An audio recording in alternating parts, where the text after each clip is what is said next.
Assalamualaikum warahmatullahi wabarakatuh. Perkenalkan, nama saya Andrian Asmara Hadi Pamungkas dengan NIM 0511027004. Kali ini kita akan mengerjakan tugas 3 dari pemrograman berbasis web. Kita buka soalnya dulu ya. Ini soalnya. Jadi, tugas praktik 3 ini ada 8 indikator pencapaian. Teman-teman bisa cek di sini ya, indikator pencapaiannya itu apa saja. Lalu petunjuk pengerjaannya pun sudah dijelaskan secara detail di sini. Nah, untuk soalnya itu ada di sini. Anda diminta membuat sebuah aplikasi website sederhana untuk pemesanan bahan ajar di universitas terbuka. Pada tugas praktik kedua ini, mahasiswa berfokus untuk membuat aplikasi website berbasis Vue.js sebagai framework yang digunakan sepanjang pengerjaan tugas praktik 3, sehingga data-data yang dibutuhkan tidak dibaca melalui database, tapi melalui JSON file sebagai dummy data, yang akan dilampirkan bersamaan dengan tugas praktik ini. Pada tugas praktikum 2, kita sudah membuat beberapa fitur pada sistem bahan ajar universitas terbuka menggunakan Vue.js yang masih sederhana. Sekarang tugas teman-teman adalah merefaktor halaman web yang sudah dibuat menjadi custom elemen dalam bentuk view komponen dan template, namun tentu ada beberapa hal yang perlu ditambahkan. Nah, ini ya teman-teman bisa cek ya.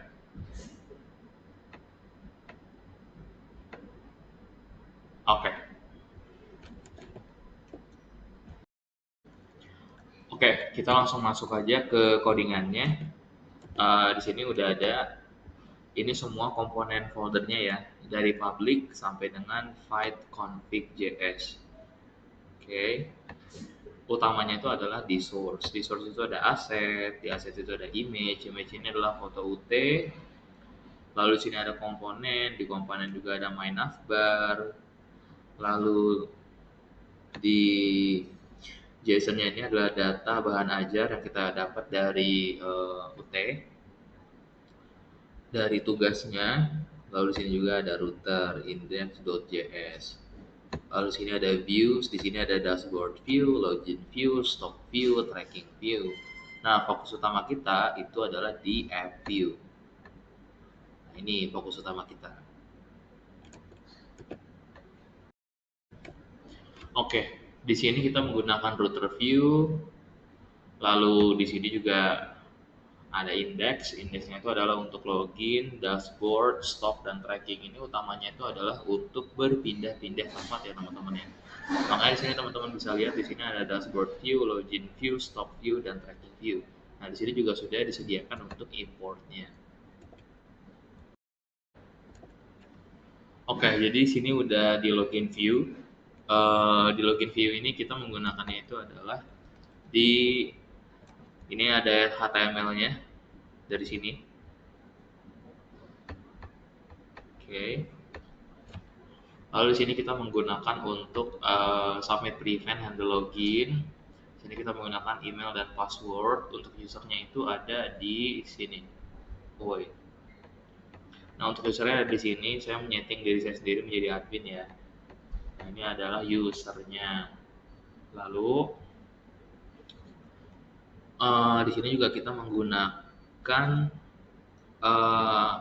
klik prevent apabila lupa password. Habis itu juga klik prevent untuk belum punya akun. Nah, ini adalah untuk mainnya. Di sini ada scriptnya.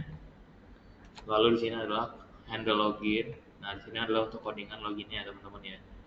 Nah, apabila login berhasil, selamat datang, sukses, lanjutkan. Dan apabila kalau sudah berhasil, akan masuk ke dalam dashboard. Nah, lalu kalau misalnya memang gagal, maka akan muncul tampilan email atau password salah. Silahkan coba lagi. Lalu, ini adalah pop-up kalau misalnya kita pencet lupa password, dia akan muncul tulisan silakan hubungi admin UT untuk reset password. Lalu di sini juga ada untuk pop-up buat akun baru, kunjungin laman MyUT untuk membuat akun baru. Nah, untuk yang bawah ini adalah untuk CSS-nya teman-teman ya. Oke, lalu untuk router ini itu adalah untuk library-nya teman-teman. Oke, lalu di sini itu ada dashboard view. Nah, dashboard view ini adalah tampilan utamanya ketika nanti sudah login dari loginview.view. Nah, di sini itu misal kita akan otomatis diucapkan itu selamat pagi, selamat siang, selamat sore, atau selamat malam. Karena itu berdasarkan jam aktual kita ya teman-teman ya. Untuk saat ini apabila nanti kita coba login, maka yang muncul itu seharusnya adalah selamat pagi.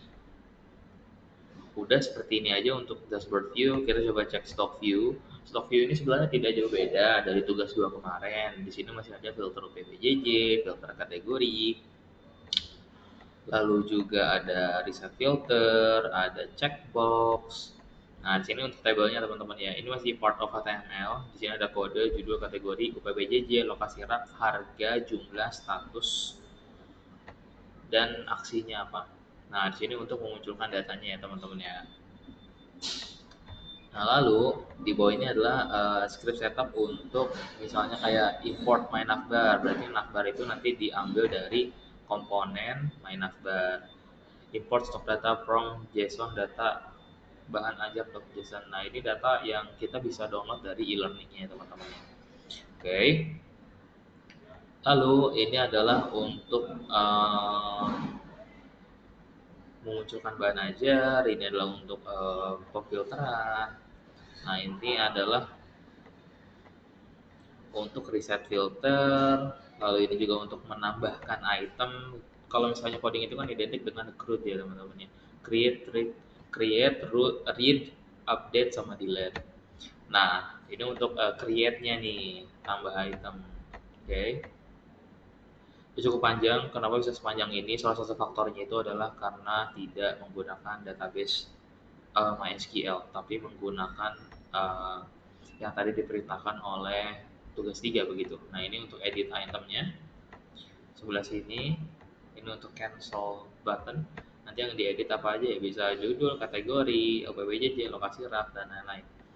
Nah, lalu ini adalah perintah untuk delete-nya. Jadi create-nya udah ada, read-nya udah ada, update-nya udah ada, delete-nya juga sudah ada teman-teman.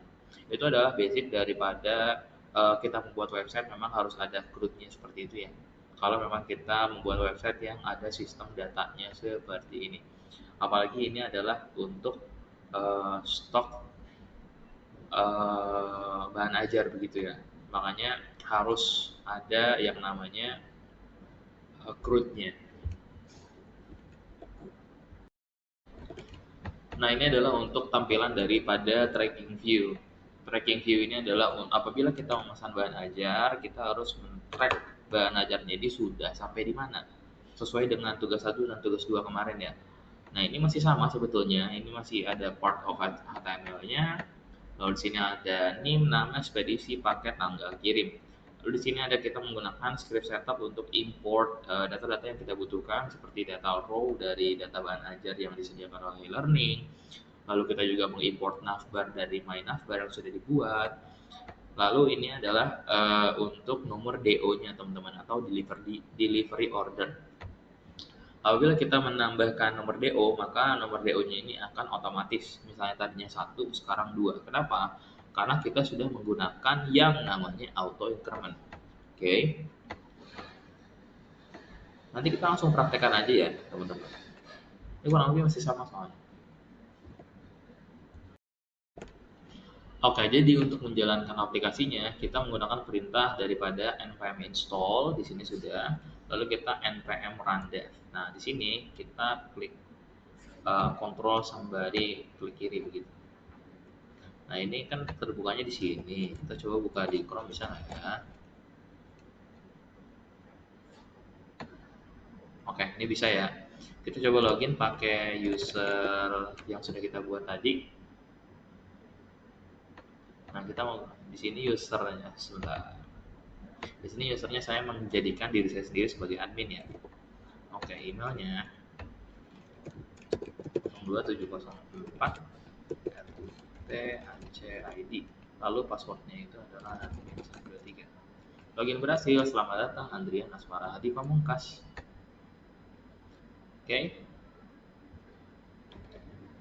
Tampilannya seperti ini. Eh, Nanti kita akan coba cek-cek.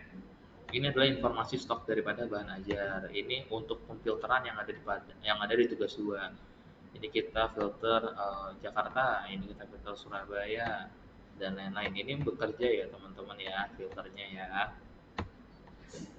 Lalu di sini bisa diurutkan berdasarkan judul, jumlah, harga. Katakanlah jumlah. Nah, ini sudah diurutkan berdasarkan jumlah, ini diurutkan berdasarkan harga, dan lain-lain. Lalu di sini kita bisa hanya menampilkan stok yang menipis atau kosong. Nah, oke. Kita juga bisa menambahkan bahan ajar. Di sini kita bisa menambahkan kodenya. Misalnya ini, kita ambil contoh dari sini ya. Kodenya nih. Ini kodenya. Coba ya. Judul.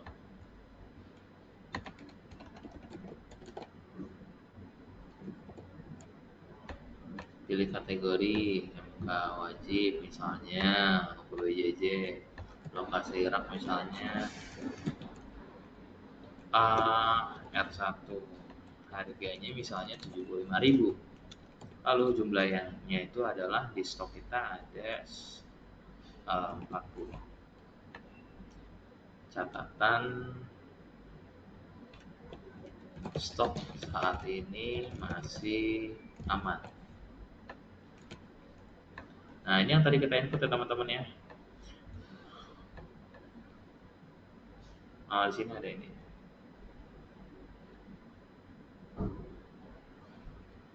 Nah, kalau misalnya kita mau edit juga, kita coba. Misalnya kita edit, ternyata stok yang saat ini terupdate itu adalah 10. Segera order.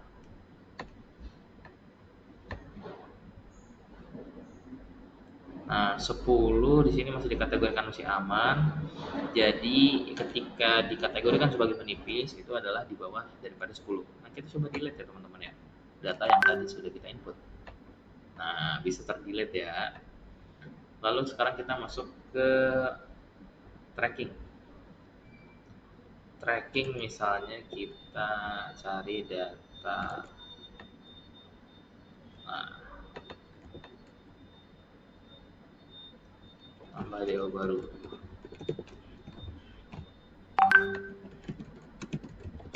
Iya, langsung mati.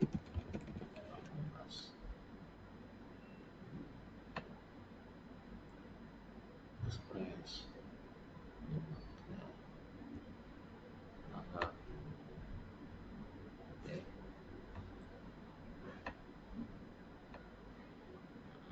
Ini ya teman-teman ya.